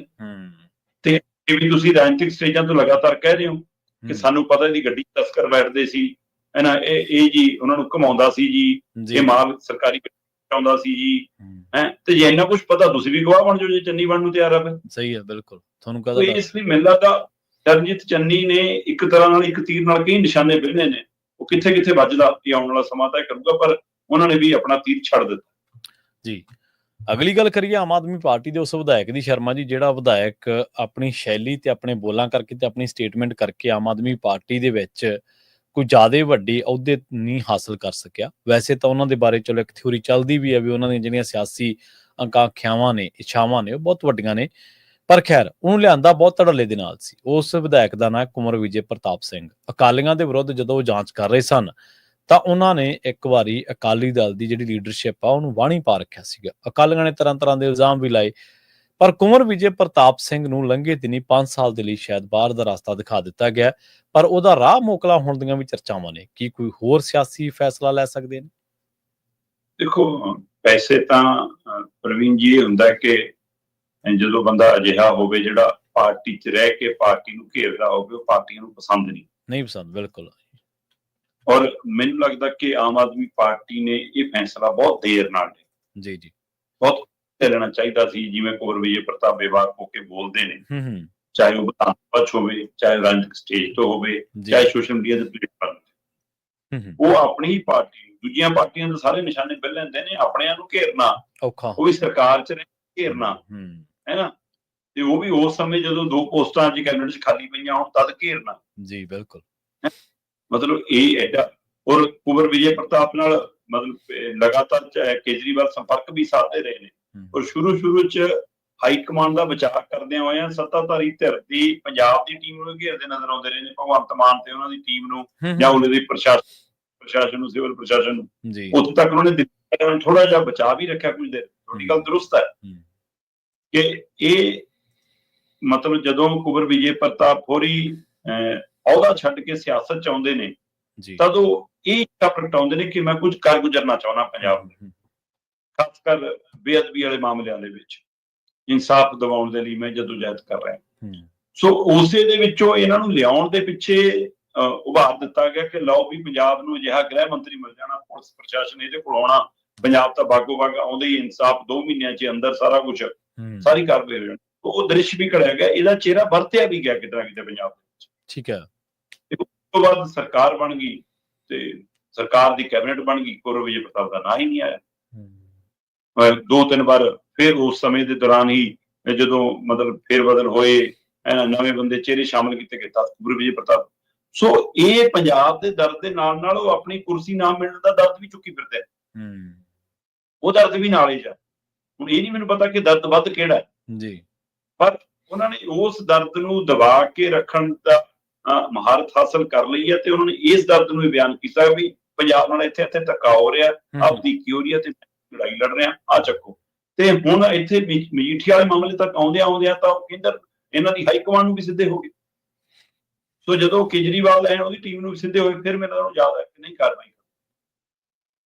ਤੇ ਹੁਣ 5 ਸਾਲ ਲਈ ਪਾਰਟੀ ਚੋਂ ਕੱਢਤਾ, ਅਜਿਹਾ ਬੰਦਾ ਕੋਈ ਫੈਸਲਾ ਕਦੋਂ ਲੈਂਦਾ? ਉਹਨਾਂ ਦੇ ਬੋਲਾਂ ਤੋਂ ਲੱਗਿਆ ਕਿ ਉਹ ਚੋਣ ਤਾਂ ਦੁਬਾਰਾ ਲੜਨਗੇ ਜੀ, ਪਰ ਸਵਾਲ ਇਹ ਕਿ ਲੜਨਗੇ ਕਿਹੜੀ ਧਿਰ ਵੱਲੋਂ? ਅੱਜ ਜਿਹੜੀਆਂ ਧਿਰਾਂ ਕਹਿ ਰਹੀਆਂ ਨੇ ਨਾ, ਅਕਾਲੀ ਦਲ, ਕਾਂਗਰਸ, ਬੀਜੇਪੀ ਜਾਂ ਹੋਰ ਦਲ, ਕਿ ਵੀ ਧੱਕਾ ਹੋ ਰਿਹਾ ਜੀ, ਕੁੰਵਰ ਵਿਜੇ ਪ੍ਰਤਾਪ ਦੀ ਆਵਾਜ਼ ਦਬਾਈ ਜਾ ਰਹੀ ਹੈ ਜੀ, ਇਹਨਾਂ ਚੋਂ ਕੋਈ ਨਹੀਂ ਚਾਹੂਗਾ ਕਿ ਸਾਡੀ ਪਾਰਟੀ ਚ ਆਵੇ ਉਹ, ਕਿਉਂਕਿ ਉਹਨਾਂ ਨੂੰ ਲੱਗਣਾ ਕਿ ਸਾਡੇ ਅੱਗੇ ਵੀ ਤਾਂ ਉਹਨੇ ਐਂ ਬੋਲਣਾ ਫਿਰ। ਸਹੀ ਹੈ। ਤੋ ਇਸ ਲਈ ਆਮ ਆਦਮੀ ਪਾਰਟੀ ਚ ਤਾਂ ਬਿਲਕੁਲ ਡਿਕਟੇਟਰਸ਼ਿਪ ਹੈ ਜੀ। ਜਿਹੀ ਜੀ ਮਤਲਬ ਪਾਬੰਦੀ ਉਹਨਾਂ ਦੇ ਉੱਤੇ ਆਪਣੀ ਪ੍ਰਸ਼ਾਸਨਿਕ ਅਹੁਦੇ ਤੇ ਰਹਿੰਦਿਆਂ ਸੀਗੀ, ਉਹਦੇ ਨਾਲ ਵੱਧ ਪਾਬੰਦੀਆਂ ਤਾਂ ਆਮ ਆਦਮੀ ਪਾਰਟੀ ਦੇ ਵਿੱਚ ਛਿੱਕ ਮਾਰਨ ਤੋਂ ਪਹਿਲਾਂ ਦਿੱਲੀ ਫੋਨ ਕਰਦੇ ਕਿ ਸਰ ਛਿੱਕ ਆ ਰਹੀ ਹੈ, ਮਾਰ ਲਈਏ। ਤੋ ਇਹ ਤਾਂ ਸਥਿਤੀ ਹੈ, ਉਹ ਤਾਂ ਬੋਲ ਨਹੀਂ ਕਰ ਸਕਦੇ, ਬੁੱਲ ਸਿੱਤੇ ਹੋਏ ਨੇ ਜੀ। ਤੇ ਉੱਥੇ ਜੇ ਕੁੰਵਰ ਵਿਜੇ ਪ੍ਰਤਾਪ ਬੋਲਦਾ ਸੀ ਫਿਰ ਉਹਦੇ ਖਿਲਾਫ ਇਹ ਕਾਰਵਾਈ ਹੋਣੀ ਸੀ, ਪਰ ਮੇਰਾ ਖਿਆਲ ਹੈ ਬਹੁਤ ਦੇਰ ਨਾਲ ਹੋਈ ਹੈ। ਬਹੁਤ ਪਹਿਲਾਂ ਕਰ ਲੈਂਦੇ ਤੇ ਉਹ ਕੇਜਰੀਵਾਲ ਦੇ ਲਈ ਤਾਂ ਹਿਤਕਾਰੀ ਚਾਹੇ ਨਾ ਹੁੰਦੀ, ਪਰ ਪੰਜਾਬ ਤੇ ਕੁੰਵਰ ਵਿਜੇ ਪ੍ਰਤਾਪ ਲਈ ਹਿਤਕਾਰੀ। ਮੈਂ ਇਸ 5 ਸਾਲ ਲਈ ਕੁੰਵਰ ਵਿਜੇ ਪ੍ਰਤਾਪ ਨੂੰ ਪਾਰਟੀ ਚੋਂ ਬਾਹਰ ਕੱਢਣ ਨੂੰ ਪੰਜਾਬ ਦੇ ਹਿੱਤ 'ਚ ਦੇਖਦਾ ਕਿ ਹੁਣ ਘੱਟੋ ਘੱਟ ਉਹਨਾਂ ਦੇ ਉੱਤੇ ਮਾੜੀ ਮੋਟੀ ਵੀ ਜਿਹੜੀ ਕੋਈ ਪਾਬੰਦੀ ਦਾਇਰਾ, ਕੋਈ ਰੋਕ ਸ਼ੋਕ ਸੀ, ਹੁਣ ਉਹ ਤੋਂ ਵੀ ਉਹ ਵਿਹਲੇ ਹੋ ਗਏ। ਹੁਣ ਉਹ ਖੁੱਲ ਕੇ ਖੇਡ ਸਕਦੇ ਨੇ, ਹੁਣ ਖੁੱਲ ਕੇ ਬੋਲ ਸਕਦੇ ਨੇ, ਖੁੱਲ ਕੇ ਵਿਚਰ ਸਕਦੇ ਨੇ। ਸੋ ਇਸ ਲਈ ਕੁੰਵਰ ਵਿਜੇ ਪ੍ਰਤਾਪ ਹੁਣ ਕਿਹੜਾ ਰਾਹ ਅਖਤਿਆਰ ਕਰਦੇ ਨੇ ਰਾਜਨੀਤਿਕ ਤੌਰ ਤੇ, ਇਹ ਤਾਂ ਉਹਨਾਂ ਨੂੰ ਪਤਾ, ਪਰ ਪੰਜਾਬ ਦੇ ਮੁੱਦਿਆਂ ਨੂੰ ਮੈਨੂੰ ਲੱਗਦਾ ਹੁਣ ਉਹ ਹੋਰ ਸੰਜੀਦਗੀ ਨਾਲ ਚੁੱਕ ਸਕਣਗੇ, ਉਹਨਾਂ ਦੀ ਆਵਾਜ਼ ਹੋਰ ਬੁਲੰਦ ਹੋਊਗੀ, ਇਹ ਵੀ ਉਮੀਦ ਜੀ। ਕੁੰਵਰ ਵਿਜੇ ਪ੍ਰਤਾਪ ਸਿੰਘ ਉਹ ਸ਼ਖਸ ਨੇ ਜਿਨ੍ਹਾਂ ਨੇ ਕਾਂਗਰਸ ਦੇ ਕੈਪਟਨ ਅਮਰਿੰਦਰ ਸਿੰਘ ਦੀ ਵੀ ਆਲੋਚਨਾ ਕੀਤੀ ਸੀ ਤੇ ਬਾਅਦ ਦੇ ਵਿੱਚ ਕਾਂਗਰਸੀਆਂ ਨੂੰ ਫਿਰ ਉਸ ਮੁੱਖ ਮੰਤਰੀ ਨੂੰ ਲਾਂਭੇ ਕਰਨਾ ਪਿਆ। ਕੁੰਵਰ ਵਿਜੇ ਪ੍ਰਤਾਪ ਸਿੰਘ ਦੇ ਲਾਏ ਦੋਸ਼ਾਂ ਦੇ ਉੱਤੇ ਦਲਜੀਤ ਸਿੰਘ ਚੀਮਾ ਤੇ ਸਿਕੰਦਰ ਸਿੰਘ ਮਲੂਕਾ, ਬਲਵਿੰਦਰ ਸਿੰਘ ਭੂੰਦੜ ਹੋਰਾਂ ਦਾ ਜ਼ੋਰ ਲੱਗਿਆ ਰਹਿੰਦਾ ਸੀ ਅਕਾਲੀ ਦਲ ਨੂੰ ਡਿਫੈਂਡ ਕਰਨ ਦੇ ਲਈ। ਖੈਰ, ਜਾਂਦਿਆਂ ਦੀ ਗੱਲ ਕਰੀਏ ਇੱਕ ਪੰਥਕ ਮਾਮਲੇ ਦੀ, ਗਿਆਨੀ ਰਘਬੀਰ ਸਿੰਘ ਜੀ ਜਿਨ੍ਹਾਂ ਨੇ 2 ਦਸੰਬਰ ਦਾ ਫੈਸਲਾ ਜਦੋਂ ਸੁਣਾਇਆ ਸੀ ਤਾਂ ਉਹਨਾਂ ਦੀ ਕਾਫੀ ਵਾਹ-ਵਾਹ ਹੋਈ ਸੀਗੀ, ਵਾਹ-ਵਾਹ ਹੋਈ ਸੀਗੀ। ਉਹਨਾਂ ਦੀ ਜਿਹੜੀ ਤੁਲਨਾ ਅਕਾਲੀ ਫੂਲਾ ਸਿੰਘ ਜੀ ਦੇ ਨਾਲ ਹੋਣ ਲੱਗੀ ਸੀ, ਪਰ ਪਟੀਸ਼ਨ ਜਦੋਂ ਪਾਈ ਉਹਨਾਂ ਨੇ ਤਾਂ ਉਸ ਨੂੰ ਕਈ ਜਿਹੜੇ ਪਹਿਲੂਆਂ ਤੋਂ ਦੇਖਿਆ ਗਿਆ। ਅਖੀਰ ਉਹਨਾਂ ਨੇ ਪਟੀਸ਼ਨ ਨੂੰ ਵਾਪਸ ਲੈਣ ਦਾ ਫੈਸਲਾ ਲੈ ਲਿਆ। ਮੇਰੇ ਖਿਆਲ ਦੇ ਨਾਲ ਇਹ ਸੁਹਿਰਦੀ ਫੈਸਲਾ ਹੀ ਕਵਾਂਗੇ ਉਹਨਾਂ ਦਾ। ਪ੍ਰਵੀਨ ਜੀ ਬਿਲਕੁਲ, ਗਿਆਨੀ ਰਘਬੀਰ ਸਿੰਘ ਹੋਰੀ ਸ਼੍ਰੀ ਅਕਾਲ ਤਖਤ ਸਾਹਿਬ ਦੇ ਜਥੇਦਾਰ ਰਹੇ, ਉਹਨਾਂ ਦੀ ਅਗਵਾਈ 'ਚ 2 ਦਸੰਬਰ ਦੇ ਫੈਸਲੇ ਆਏ ਔਰ 2 ਦਸੰਬਰ ਤੋਂ ਬਾਅਦ ਉਹਨਾਂ ਦਾ ਦੁਨੀਆ ਭਰ ਦੇ ਵਿੱਚ ਸਿੱਖ ਦਾਇਰਿਆਂ ਦੇ ਵਿੱਚ ਬਹੁਤ ਮਾਣ ਸਤਿਕਾਰ ਹੋਰ ਉੱਚਾ ਸੁੱਚਾ ਹੋਇਆ ਜੀ। ਤੇ ਉਹਨਾਂ ਨੂੰ ਹਟਾਉਣ ਤੋਂ ਬਾਅਦ ਸੰਗਤ 'ਚ ਰੋਸਾ ਵੀ ਪੰਥਿਆ ਕਿ ਤਰੀਕਾਕਾਰ ਸਹੀ ਨਹੀਂ ਸੀ, ਉਹਨੂੰ ਜਿਵੇਂ ਹਟਾਇਆ ਗਿਆ। ਪਰ ਉਹਨਾਂ ਦੇ ਕੋਲ ਸ਼੍ਰੀ ਹਰਿਮੰਦਰ ਸਾਹਿਬ ਦੀ ਹੈੱਡ ਗ੍ਰੰਥੀ ਦੀ ਸੇਵਾ ਹੈ ਤੇ ਉਹ ਰੁਤਬਾ ਵੀ ਬਹੁਤ ਮਾਣਯੋਗ ਰੁਤਬਾ ਹੈ। ਤੇ ਇਸ ਲਈ ਤਖਤ ਸਾਹਿਬਾਨਾਂ ਦੇ ਜਥੇਦਾਰ, ਇਹਨਾਂ ਤਖਤ ਸਾਹਿਬਾਨਾਂ ਦੇ ਹੈੱਡ ਗ੍ਰੰਥੀ ਜਾਂ ਸ਼੍ਰੀ ਹਰਿਮੰਦਰ ਸਾਹਿਬ ਦੇ ਹੈੱਡ ਗ੍ਰੰਥੀ, ਇਹਨਾਂ ਦਾ ਜੋ ਮਾਨ ਸਨਮਾਨ ਹੈ, ਉਮੀਦ ਕੀਤੀ ਜਾਂਦੀ ਹੈ ਕਿ ਇਹਨਾਂ ਰੁਤਬਿਆਂ ਤੇ ਰਹਿੰਦਿਆਂ, ਇਹਨਾਂ ਅਹੁਦਿਆਂ ਤੇ ਰਹਿੰਦਿਆਂ, ਇਸ ਪਦਵੀਆਂ ਤੇ ਸੇਵਾਵਾਂ ਨਿਭਾਉਂਦਿਆਂ ਬੰਦਾ ਫਿਰ ਦੁਨਿਆਵੀ ਅਦਾਲਤਾਂ 'ਚ ਚੱਕਰ ਨਹੀਂ ਕੱਢਦਾ, ਦੁਨਿਆਵੀ ਅਦਾਲਤਾਂ ਦੀਆਂ ਪੌੜੀਆਂ ਨਹੀਂ ਚੜ੍ਹਦਾ। ਪਰ ਗਿਆਨੀ ਰਘਬੀਰ ਸਿੰਘ ਅਦਾਲਤ ਗਏ, ਪੰਜਾਬ ਹਰਿਆਣਾ ਹਾਈ ਕੋਰਟ 'ਚ ਉਹਨਾਂ ਦੀ ਪਟੀਸ਼ਨ ਗਈ ਕਿ ਜੀ ਮੈਨੂੰ SGPC ਹੈੱਡ ਗ੍ਰੰਥੀ ਦੇ ਅਹੁਦੇ ਤੋਂ ਵੀ ਹਟਾ ਸਕਦੀ ਹੈ, ਮੈਨੂੰ ਇਹਨਾਂ ਨੇ ਪਹਿਲਾਂ ਜਬਰੀ ਤਖਤ ਸਾਹਿਬਾਨ ਦੇ ਜਥੇਦਾਰ ਦੇ ਅਹੁਦੇ ਤੋਂ ਹਟਾਇਆ, ਹੁਣ ਇੱਥੋਂ ਵੀ ਹਟਾਉਣ ਦੀ ਕਮਸੂਆਂ ਮਿਲਦੀਆਂ, ਇਸ ਲਈ ਇਹਦੇ 'ਤੇ ਰੋਕ ਲਈ ਜਾਵੇ। ਦੇਖੋ, ਗਿਆਨੀ ਰਘਬੀਰ ਸਿੰਘ ਨੂੰ ਅਹਿਸਾਸ SGPC ਨੇ ਖੁਦ ਜਾ ਕੇ ਕਰਾਇਆ ਸੀ ਕਿ ਤੁਸੀਂ ਸਾਡੇ ਮੁਲਾਜ਼ਮ ਹੋ ਤੇ ਅਸੀਂ ਜਦੋਂ ਤੁਹਾਨੂੰ ਚਾਹੀਏ ਤੁਹਾਨੂੰ ਹਟਾ ਸਕਦੇ, ਜਦੋਂ ਚਾਹੀਏ ਲਾ ਸਕਦੇ ਹਾਂ, ਤੁਹਾਡੇ ਫੈਸਲੇ ਇਸ ਚੁਗਿਰਦੇ 'ਚ ਨੇ। ਇਸ ਲਈ ਉਹਨਾਂ ਨੂੰ ਮੁਲਾਜ਼ਮ ਵਾਲੀ ਪੀੜ ਦਾ ਅਹਿਸਾਸ ਤਾਂ ਖੁਦ SGPC ਨੇ ਕਰਾਇਆ ਤੇ ਮੁਲਾਜ਼ਮ ਫਿਰ ਅਦਾਲਤਾਂ ਦੇ ਧੱਕੇ ਖਾਂਦੇ ਨੇ ਵੀ। ਪਰ ਗਿਆਨੀ ਰਘਬੀਰ ਸਿੰਘ ਜਿਸ ਮਰਿਆਦਾ ਦੀ ਪਾਲਣਾ ਕਰਨ ਦੇ ਲਈ ਜਾਣੇ ਜਾ ਰਹੇ ਸੀ, ਹੈ ਨਾ, ਇਸ ਉਹ ਰੁਤਬੇ ਨੂੰ ਬਹਾਲ ਕਰਨ ਦੇ ਲਈ ਜਾਣੇ ਜਾ ਰਹੇ ਸੀ, ਉਹਦੇ ਅਨੁਸਾਰ ਉਹਨਾਂ ਤੋਂ ਉਮੀਦ ਨਹੀਂ ਕੀਤੀ ਜਾ ਸਕਦੀ ਸੀ ਕਿ ਉਹ ਹੈੱਡ ਗ੍ਰੰਥੀ ਦੇ ਅਹੁਦੇ ਤੇ ਰਹਿੰਦੇ ਆ ਜਾਂ ਜਥੇਦਾਰ ਦੇ ਤੌਰ ਤੇ ਰਹਿੰਦੇ ਆ, ਉਹ ਇਸ ਤਰ੍ਹਾਂ ਅਦਾਲਤਾਂ ਦਾ ਖਿਆਲ ਆਉਂਦਾ। ਬੇਸ਼ੱਕ ਇਹ ਵੀ ਜਾਣਕਾਰੀ ਮਿਲ ਰਹੀ ਹੈ ਕਿ ਇਹ ਉਹਨਾਂ ਦੀ ਪਟੀਸ਼ਨ ਪਿਛਲੇ ਦਿਨਾਂ ਦੀ ਹੈ, ਚਰਚਾ ਤਾਂ ਹੁਣ ਆਈ ਹੈ। ਇਹ ਸ਼ਾਇਦ 9 ਜੂਨ ਦੇ ਨੇੜੇ ਤੇੜੇ ਦੀ ਦੱਸੀ ਜਾ ਰਹੀ ਹੈ ਕਿ ਅੰਤਰਿਮ ਕਮੇਟੀ ਦੀ ਬੈਠਕ ਤੋਂ ਪਹਿਲਾਂ ਉਹਨਾਂ ਨੂੰ ਅੰਦਾਜ਼ਾ ਸੀ ਅੰਤਰਿਮ ਕਮੇਟੀ ਦੀ ਬੈਠਕ 'ਚ ਮੈਨੂੰ ਹਟਾ ਸਕਦੇ ਨੇ ਜੀ। ਤੇ ਹੁਣ ਜਦੋਂ ਅੰਤਰਿਮ ਕਮੇਟੀ ਬੈਠਕ 'ਚ ਨਹੀਂ ਹਟਾਇਆ ਗਿਆ, ਹੋ ਸਕਦਾ ਉਹਨਾਂ ਤੱਕ SGPC ਨੇ ਸੁਨੇਹਾ ਵੀ ਪਹੁੰਚਦਾ ਕਰਤਾ ਹੋਵੇ ਕਿ ਤੁਹਾਡੇ ਹਟਾਰੇ ਜੀ, ਏਦਾਂ ਨਾ ਕਰੋ, ਤੁਸੀਂ ਵਾਪਸ ਲਓ। ਪਰ ਜਦੋਂ ਇਹ ਫਾਰਮ ਤੇ ਆਈ ਤੇ ਜਿਹੜੀਆਂ ਬਾਦਲ ਧਿਰ ਨਾਲ ਸੰਬੰਧਿਤ ਨੇ ਉਹਨਾਂ ਨੇ ਤਾਂ ਮੁੱਦਾ ਬਣਾਉਣਾ ਹੀ ਸੀ। ਆਮ ਸੰਗਤ ਨੇ, ਆਪ ਸਿੱਖ ਸੰਗਤ ਨੇ ਵੀ, ਸਿੱਖ ਜਥੇਬੰਦੀਆਂ ਨੇ ਵੀ, ਸਿੱਖ ਨੁਮਾਇੰਦਿਆਂ ਨੇ ਵੀ ਇਸ ਨੂੰ ਚੰਗਾ ਨਹੀਂ ਸਮਝਿਆ ਜੀ। ਬਿਲਕੁਲ ਇਹ ਠੀਕ ਨਹੀਂ ਸੀਗਾ, ਘੱਟੋ ਘੱਟ ਗਿਆਨੀ ਰਘਬੀਰ ਸਿੰਘ ਵਰਗੇ ਵਿਅਕਤੀ ਲਈ ਤਾਂ ਬਿਲਕੁਲ ਨਹੀਂ, ਜਿਹੜੇ ਬੜੇ ਸਹਿਯੋਗ ਕੇ ਵਿਚਰਨ ਲਈ ਜਾਣੇ ਜਾਂਦੇ ਨੇ, ਉਹਨਾਂ ਲਈ ਤਾਂ ਬਿਲਕੁਲ ਨਹੀਂ ਸ਼ੋਭਦਾ ਜੀ। ਇਹ ਉਹਨਾਂ ਦਾ ਸ਼ਾਇਦ ਬੜਪਣ ਵੀ ਹੈ ਤੇ ਲਿਆਕਤ ਵੀ ਹੈ ਕਿ ਉਹਨਾਂ ਨੇ ਤੁਰੰਤ ਇਸ ਨੂੰ ਪ੍ਰਵਾਨ ਕੀਤਾ ਕਿ ਸੰਗਤ ਦਾ ਜੋ ਰੋਸ ਹੈ ਉਹ ਜਾਇਜ਼ ਹੈ, ਸੰਗਤ ਦਾ ਜੋ ਭਾਵਨਾਵਾਂ ਨੇ ਮੈਂ ਉਹਨਾਂ ਦਾ ਸਤਿਕਾਰ ਕਰਦਾ ਤੇ ਮੈਂ ਉਸੇ ਨਾਤੇ ਇਸ ਪਟੀਸ਼ਨ ਨੂੰ ਬੜੀ ਹਲੀਮੀ ਨਾਲ ਵਾਪਸ ਲੈਣਾ ਕਿ ਉਹ ਤੋਂ ਗਲਤੀ ਹੋਈ ਹੈ। ਅੱਜ ਦੀ ਤਰੀਕ 'ਚ ਗਲਤੀ ਕਰਕੇ ਉਹਨੂੰ ਮੰਨਣਾ ਹੀ ਬਹੁਤ ਬੜੀ ਗੱਲ ਹੈ। ਇੱਥੇ ਕੋਈ ਕਰਕੇ ਮੰਨਣ ਨੂੰ ਤਿਆਰ ਹੀ ਨਹੀਂ ਤਿਆਰ ਹੈ। ਸਹੀ ਹੈ। ਤਾਂ ਮੈਨੂੰ ਲੱਗਦਾ ਕਿ ਇਹਦਾ ਬਾਦਸ਼ਾਹ ਲਈ ਫਿਰ ਸਵਾਲ ਹੈ ਕਿ ਭਾਈ ਠੀਕ ਹੈ ਜੀ, ਉਹਨਾਂ ਨੇ ਮੰਨ ਲਿਆ, ਹੁਣ ਤੁਸੀਂ ਤਾਂ 2 ਤਰੀਕ ਵਾਲੇ ਫੈਸਲੇ ਨਹੀਂ ਅਜੇ ਤੱਕ ਪੂਰੇ ਮੰਨ ਰਹੇ। ਵੈਸੇ ਕੋਰ ਕਮੇਟੀ ਦੀ ਬੈਠਕ ਤੋਂ ਬਾਅਦ ਚੀਮਾ ਸਾਹਿਬ ਪ੍ਰੈਸ ਕਾਨਫਰੰਸ ਦੱਸ ਰਹੇ ਸੀਗੇ ਕਿ ਸਾਨੂੰ ਬੂਟੇ ਲਾਉਣ ਦਾ ਵੀ ਹੁਕਮ ਹੋਇਆ, ਹੁਣ ਬਰਸਾਤ ਦੇ ਦਿਨ ਨੇ, ਅਸੀਂ ਬੂਟੇ ਵੀ ਲਾਉਣੇ ਆ। ਹਰਿਆਵਲ ਲੈ ਕਰਨੀ ਅਕਾਲੀ ਦਲ ਨੇ। ਚਲੋ ਦੇਖਦੇ ਆ, ਅਕਾਲੀ ਦਲ ਬੂਟੇ ਤਾਂ ਲਾ ਦੂਗਾ, ਪਰ ਅਕਾਲੀ ਦਲ ਦੇ ਬੂਟੇ ਨੂੰ ਪਾਣੀ ਕੌਣ ਦੇਊਗਾ? ਇਹ ਬਰਸਾਤ ਦੇ ਵਿੱਚ ਵੀ ਉਹ ਸ਼ਾਇਦ ਸੁੱਕਾ ਨਾ ਰਹਿ ਜਾਵੇ, ਇਹ ਵੀ ਉਮੀਦ ਹੈਗੀ ਆ। ਸੋ ਇਸ ਲਈ ਉਹਨਾਂ ਨੂੰ ਉਸ ਤਨਦੇਹੀ ਲਈ ਕੰਮ ਕਰਨ ਦੀ ਲੋੜ ਹੈ ਕਿ ਅਕਾਲੀ ਦਲ ਦਾ ਬੂਟਾ ਮੁੜ ਕੇ ਪੰਜਾਬ 'ਚ ਸਰਜੀਤ ਹੋਵੇ, ਜਿਹਦੀ ਬਹੁਤ ਲੋੜ ਹੈ। ਖੇਤਰੀ ਪਾਰਟੀ ਦੀ ਪੰਜਾਬ ਨੂੰ ਬਹੁਤ ਜ਼ਰੂਰਤ ਹੈ, ਉਹਦੇ ਉੱਤੇ ਕੰਮ ਕਰਨ ਦੀ ਲੋੜ ਹੈ। ਸੋ ਗਿਆਨੀ ਰਘੁਵੀਰ ਸਿੰਘ ਵਾਲੇ ਮਾਮਲੇ ਦੇ ਨਾਲ ਮਤਲਬ ਕਿ ਇੱਕ ਵਾਰ ਇਹ ਮਾਮਲਾ ਫਿਰ ਦੁਬਾਰਾ ਧਿਆਨ 'ਚ ਆ ਗਿਆ। ਸੋ ਗਿਆਨੀ ਰਘੁਵੀਰ ਸਿੰਘ ਨੇ ਜੇ ਗਲਤੀ ਕੀਤੀ ਉਹਨੂੰ ਦਰੁਸਤ ਵੀ ਕਰ ਲਿਆ, ਪਰ ਅਕਾਲੀ ਦਲ ਗਲਤੀ ਕਿ ਜੇ ਮੰਨਣ ਨੂੰ ਵੀ ਤਿਆਰ ਨਹੀਂ, ਦਰੁਸਤ ਤਾਂ ਬਹੁਤ ਦੂਰ।